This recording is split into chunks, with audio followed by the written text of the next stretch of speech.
बिस्मिल्लाहिर्रहमानिर्रहीम।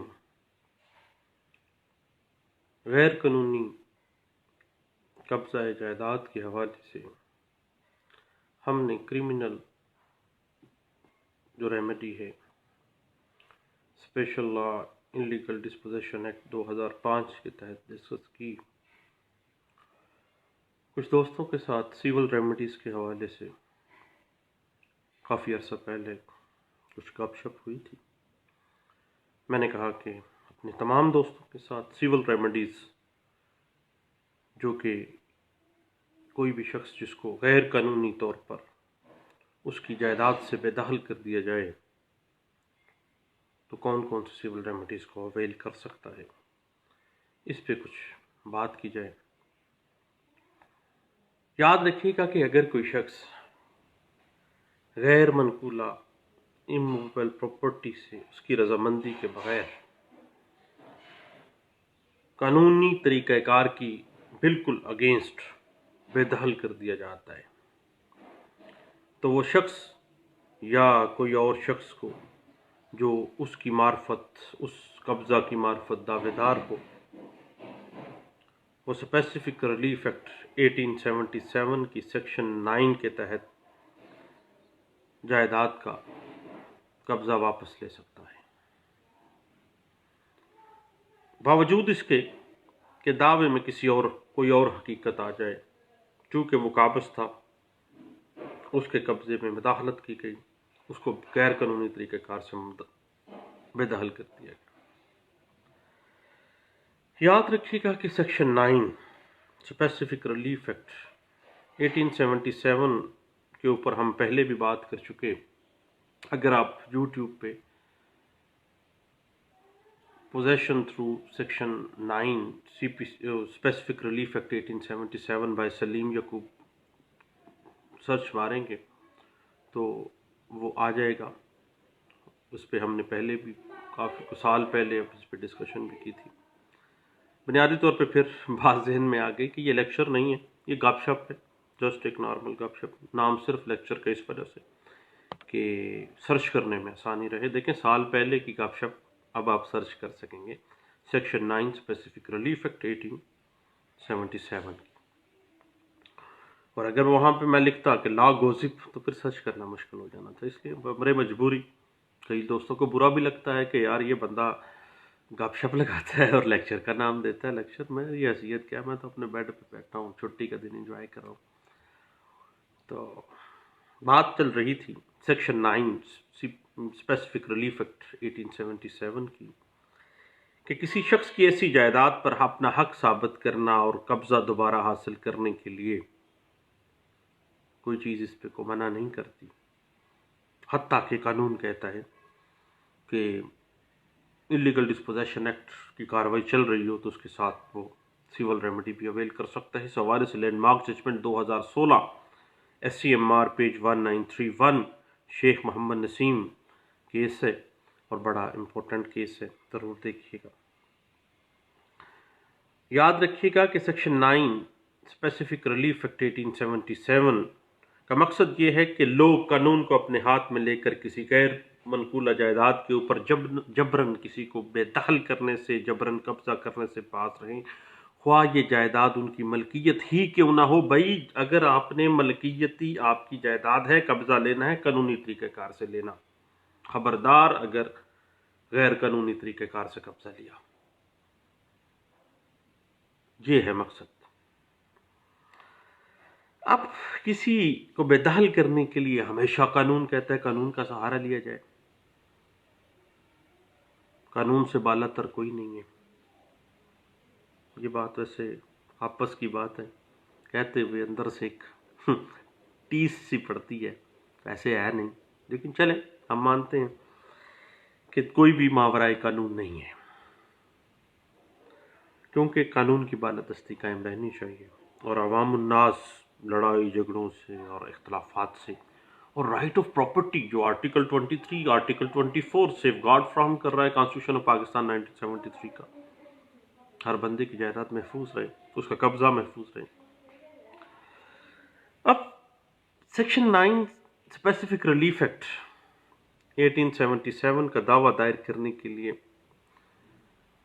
ये बताना है सबसे पहले कि जो मदई है वो किसी इमूवेबल प्रॉपर्टी पर काबज था, जिससे डिफेंडेंट पार्टी ने उसे बेदखल कर दिया है। पहली बात। दूसरी बात, उसने उस दावे में ये बतानी है कि उसको एक गैर मनकूला जायदाद जिस पे वो काबज था उससे बेदखल कर दिया गया है। तीसरी बात, उसको ये बताना है कि ये बेदखली उसकी मर्जी के खिलाफ की गई है, जबरन की गई है।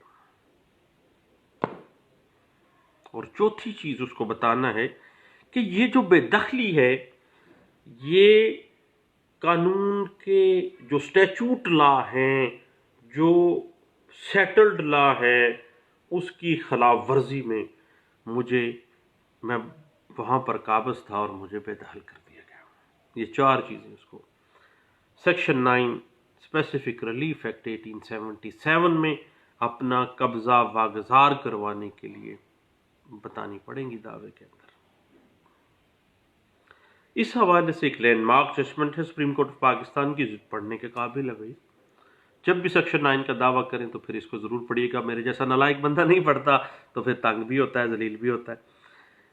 याद रखिएगा 1982 SCMR पेज 741 में इस बात को इंटरप्रेट किया गया था, और इसके बाद यही बात एक सेटल्ड प्रिंसिपल के तौर पर डिस्कस की गई थी 1988 MLD पेज 90 में इस बात को डिस्कस किया गया। याद रखिएगा, जब भी किसी बंदे को गैर कानूनी तौर पर बेदखल कर दिया गया है तो सेक्शन 9 स्पेसिफिक रिलीफ एक्ट 1877 की रेमेडी लेने के लिए उसको लिमिटेशन से भी गुजरना पड़ेगा, और वो लिमिटेशन है ओनली एंड ओनली 6 मंथ, 6 माह के अंदर अंदर बेदखली के उसने सेक्शन 9 स्पेसिफिक रिलीफ एक्ट 1877 की रेमेडी अवेल करनी है।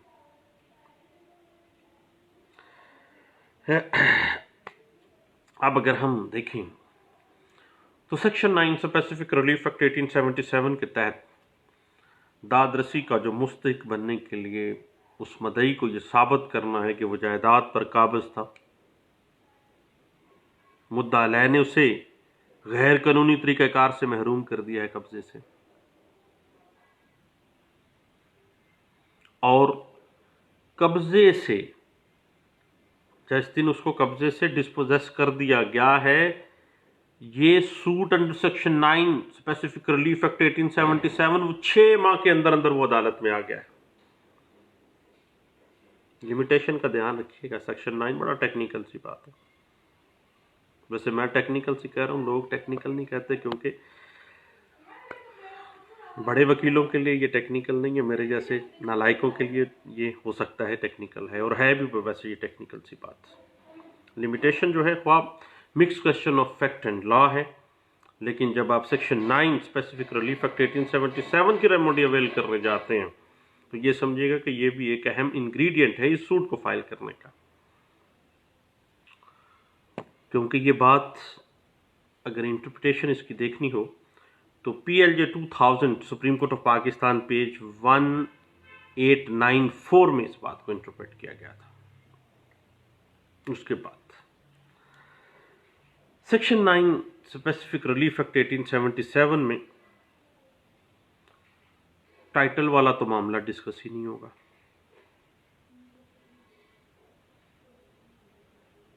और ना ही टाइटल की डिटेल में जाना है।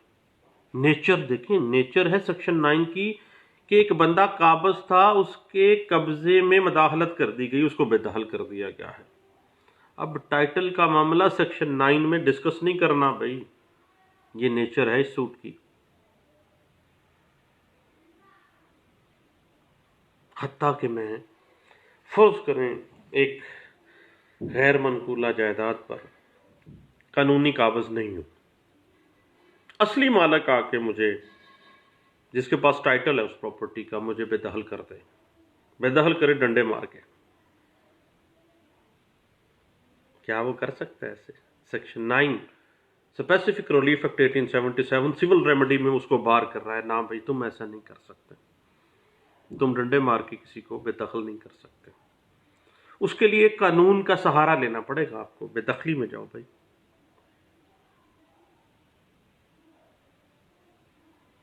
ये बात इंटरप्रेट हुई सुप्रीम कोर्ट ऑफ पाकिस्तान में 2001 SCMR पेज है 345 में इस बात को इंटरप्रेट किया गया था।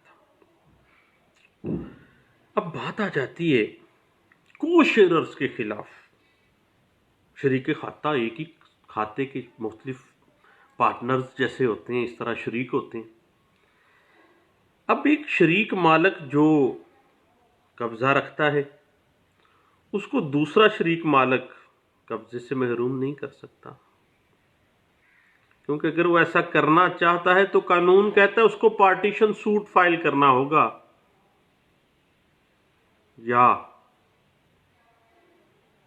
स्पेसिफिक रिलीफ एक्ट सेक्शन 9 के तहत अपने कब्जा के लिए सूट फाइल करना होगा। तो उसके पास दो रेमेडीज हैं को शेयरर के खिलाफ। इस बात को इंटरप्रेट किया गया था 2001 CLC पेज है 1211 में। उसके बाद किरायादारी का जो मामला है उसमें बाज़ औक़ात दुकानदार को गैर कानूनी तौर पर मालिक आके बेदखल कर जाते हैं। तो भाई लाहौर हाई कोर्ट में इस बात को डिस्कस किया गया। उन्होंने कहा कि भाई गैर कानूनी तौर पर किसी दुकानदार को बेदखल नहीं किया जाएगा, कानूनी तरीक़ेकार से बेदखली करवानी है आपने रेंट कंट्रोलर के पास जाके। अगर किसी को गैर कानूनी बेदखल किया गया देन वो कब्जा वापस ले सकता है। और ये लाहौर हाई कोर्ट में बाकायदा तौर पर दुकानों का कब्जा वापस दिलवाया गया था असल मालकान के खिलाफ। ये बात इंटरप्रेट हुई, बड़ा लैंडमार्क जजमेंट है ये। PLD 2000 Lahore high court page 101 में इस बात को डिस्कस किया गया था। उसके बाद एक बड़ा इंटरेस्टिंग सा केस आता है। पाकिस्तान आर्मी के एक ब्रिगेडियर साहब ने गैर कानूनी तरीके से अलाटमेंट करवा ली। अब अलाटमेंट करवाने के बाद बजाय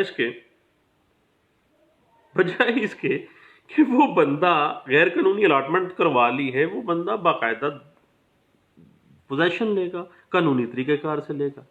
और कानून उसको इजाजत तो नहीं दे रहा कि भाई जो बंदा पहले काबिज है उसको गैर कानूनी तरीके से बेदखल कर दो।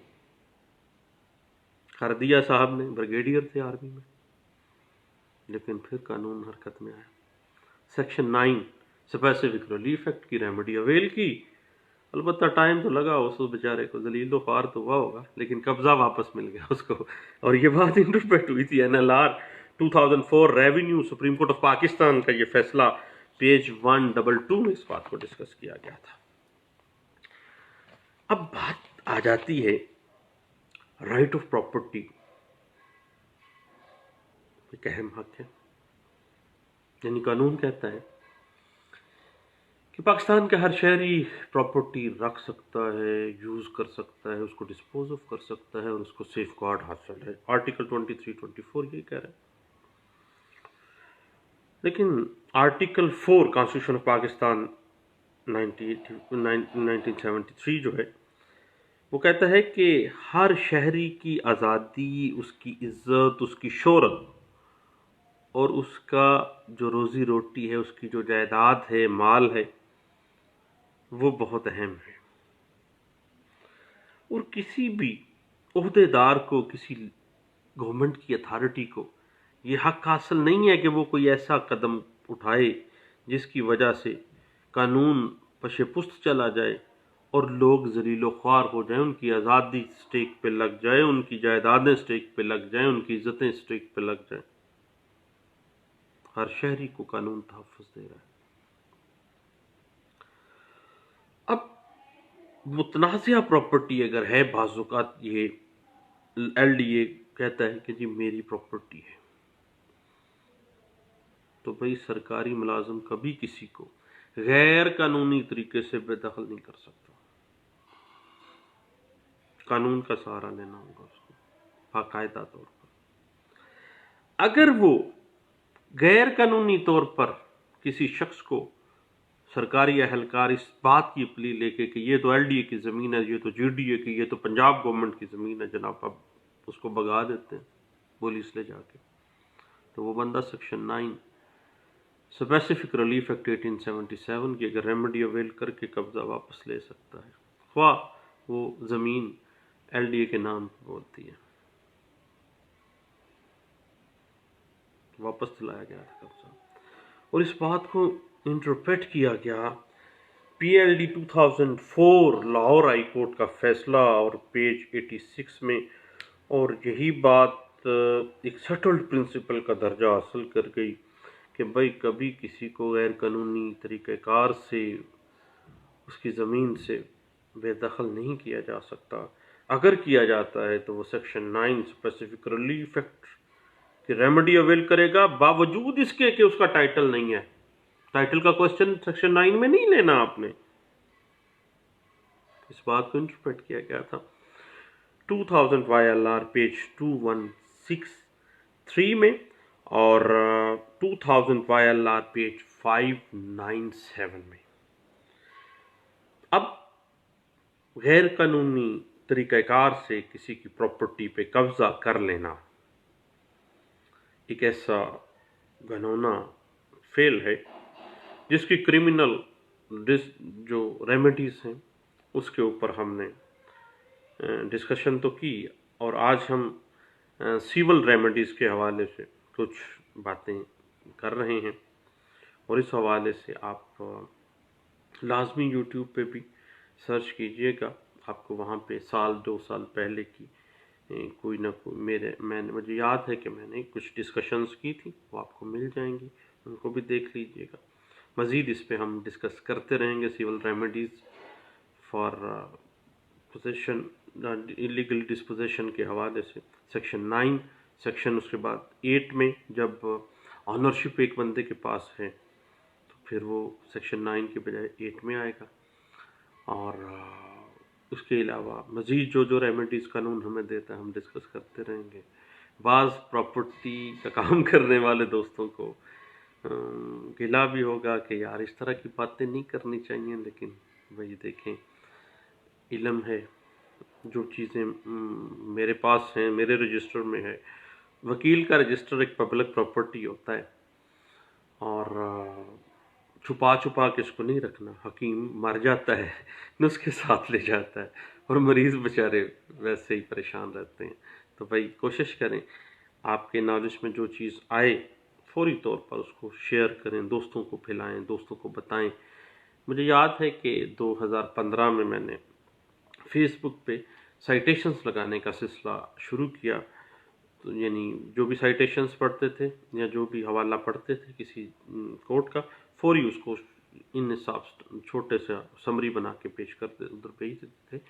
तो आज माशाल्लाह बहुत से लोग इल्म से जो है मुस्तफ़ीद हो रहे हैं। मेरे नहीं बल्कि बहुत से लोगों ने इस तरह का सिलसिला कर शुरू किया हुआ है। मैं आप दोस्तों से रिक्वेस्ट करता हूँ कि जो चीज़ का इल्म आपके पास है वो आपके पास इमानत है। कल को आपसे इस चीज़ का भी सवाल होगा। इल्म, दौलत, शोहरत अब बांटने से बढ़ती है। अल्लाह उसमें बरकत देते हैं। Thank you. अल्लाह हाफिज़।